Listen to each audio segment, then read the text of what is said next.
नमस्कार दोस्तों, आज हम करने जा रहे हैं 10वीं लोकवाणी की सर्वप्रथम कविता सोंधी सी सुगंध। तो चलिए शुरू करते हैं हमारी सर्वप्रथम कविता सोंधी सुगंध। सोंधी सोंधी सी सुगंध माटी से बोली, बादल बरस गए धरती ने आंखें खोली। यहाँ कवि कहना चाहते हैं, मित्रों आपने तो गौर किया होगा, जब बारिश होती है, बारिश होने के तत्पश्चात वो मिट्टी में से एक ऐसी सुगंध निकलती है जो प्रसन्नदायक होती है, आह्लाददायक होती है और वह सुगंध मनमोहिनी होती है। और वो जो सुगंध होती है उसी को हम अलंकारिक तौर पर सोंधी सोंधी सी सुगंध कहते हैं। कवि इस कविता में कहना चाहते हैं कि जो सोंधी सोंधी सुगंध माटी से निकल रही है वही माटी से वार्तालाप कर रही है और वो यह कह रही है कि बादल बरस गए धरती ने आंखें खोली।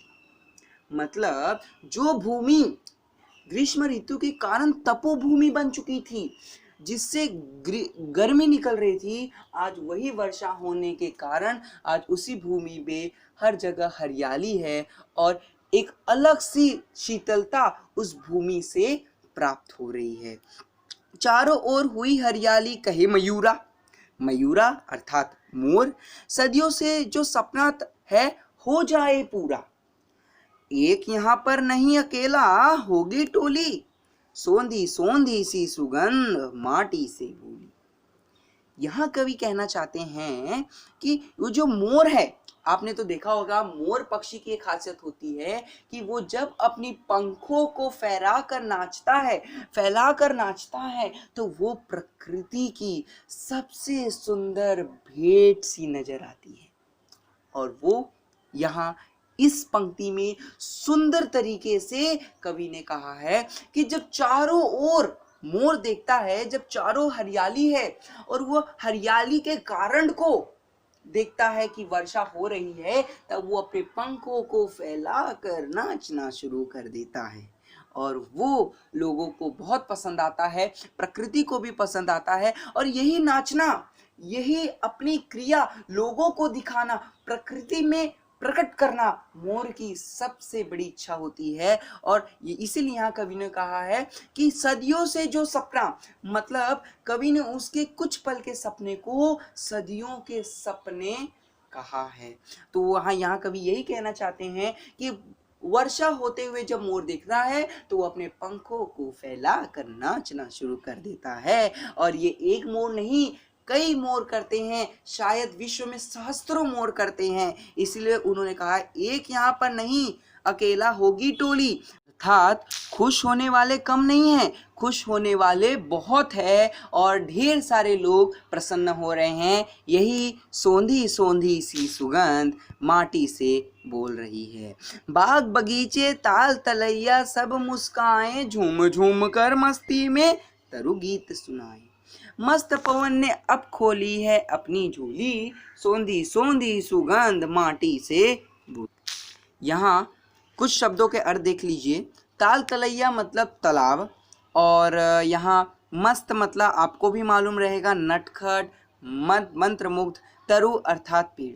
यहाँ इस पद्य में कवि कहना चाहते हैं कि जो बाग बगीचे हैं और वो सब मुस्कुरा रहे हैं। अब आप ही समझिए, जो बाग बगीचे जो ग्रीष्म ऋतु में जो तपोभूमि बन चुकी थी उसमें सबके पत्ते झड़ चुके थे, सब दुखी थे, लेकिन अब वही बाग बगीचे अपनी खोई हुई हरियाली को पाकर बहुत ही ज्यादा प्रसन्न हो रहे हैं। और तरु भी ठंडी ठंडी शीतल हवाओं के चलने से वो भी खुश हो रहे हैं।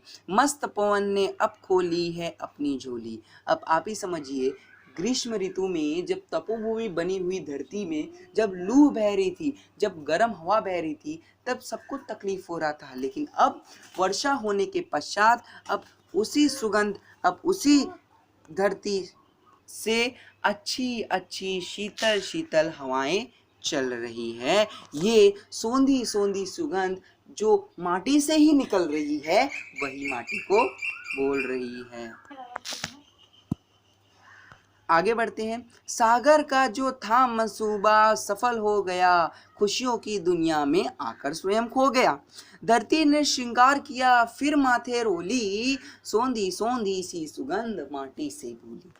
अब यहाँ कवि कहना चाहते हैं, अच्छा आपको मैं एक प्रश्न पूछता हूँ, आपको जो चीज़ पसंद है अगर वो आपको ज़रूरत से ज़्यादा मिल जाए तो आप तो प्रसन्न होंगे ही ना। वैसे उस सागर को, उस झरने को, उस तालाब को, उस नदी को जो गर्मी में, जो ग्रीष्म ऋतु में सूख चुका था, यदि उसको अब पानी मिल रहा है, यदि उसको अब जल मिल रहा है और वो भी कुछ नहीं खूब ज्यादा मिल रहा है, बहुत ज्यादा मिल रहा है, तो क्या वो खुश नहीं होगा? जरूर वो खुश होगा। और यहाँ कवि वही कहना चाहते हैं, सागर का जो था मंसूबा, मंसूबा मतलब इच्छा, सागर की इच्छा थी पानी पाने की, अब वो मिल रहा है लेकिन कई ज्यादा मिल रहा है। खुशियों की दुनिया में आकर वो स्वयं खो गया। उसको इतनी खुशी हुई, उसको इतनी खुशी हुई कि अब वो खुद को संभाल नहीं पा रहा है।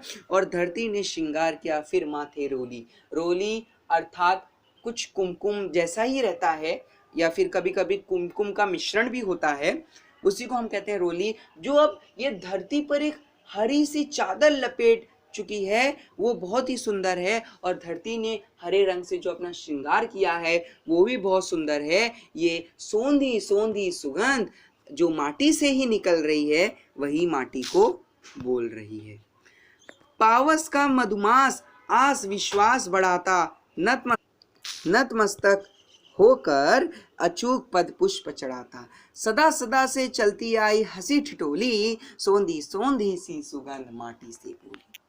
कवि कहते हैं कि जो ये पावस का मधुमास है, ये सावन में जो आपको वसंत ऋतु का मजा मिल रहा है, वसंत ऋतु का आनंद आ रहा है, ये जो शीतलता आपको मिल रही है, ये आस मतलब ये लोगों की तमन्नाओं को बढ़ा रहा है, विश्वासों को बढ़ा रहा है। और नतमस्तक होकर यानी कि झुककर नमस्कार कर कर उनको पैरों पर पुष्प चढ़ा रहा है, जिसे हम पद पुष्प कहते हैं। सदा सदा से चलती आई हंसी ठिठोली, यही सावन और यही वसंत की जो हंसी ठिठोली है, दोनों का एक दूसरे में घुल मिल जाना, दोनों ऋतु में मिलजुल कर अपनी अपनी खुशियां प्रकट करना, अपने अपने लक्षण दिखाना, अपनी आनंद लोगों को दिखाना, वो उन्हीं को कवि ने कहा हंसी ठिठोली। और ये सब चीज़ों का वर्णन सोंधी सोंधी सी सुगंध जिस माटी से निकल रही है उसी माटी से